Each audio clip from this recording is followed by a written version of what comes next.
آپ کو خبر دے کہ وفاقی حکومت نے IMF کی ایک اور اہم شرط پوری کر دی۔ FBI نے گریڈ 17 اور اوپر کے افسران کے اثاثے ظاہر کرنے کے رولز بنا دیے۔ انکم ٹیکس آرڈیننس 2001 کے تحت قواعد میں اہم ترامیم متعارف کرا دی۔ سول سرونٹ کی جگہ پبلک سرونٹ کا لفظ شامل کر دیا گیا۔ قواعد میں پبلک سرونٹ کی نئی تعریف بھی شامل کر دی گئی۔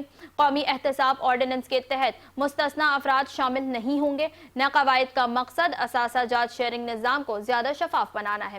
رولز کے مطابق گریڈ 17 اور اوپر کے گریڈ کے پبلک سرونٹ کو اثاثوں کی تفصیلات سالانہ پبلک کرنا ہوں گی۔ پبلک سرونٹ میں 17 اور اوپر کے وفاقی، صوبائی، خود مختار اداروں اور کارپوریشنز کے افسران شامل ہیں۔ حکومتی ملکیتی کمپنیوں کے افسر بھی اب پبلک سرونٹ ہی ہوں گے۔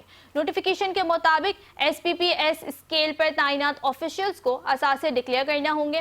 Directors, legal advisers, project directors, special experts کو اثاثہ ڈکلیئر کرنا ہوں گے، جبکہ PSP پر تعینات آفیشلز کو سرکاری افسران کی طرح اثاثے ظاہر کرنا ہوں گے۔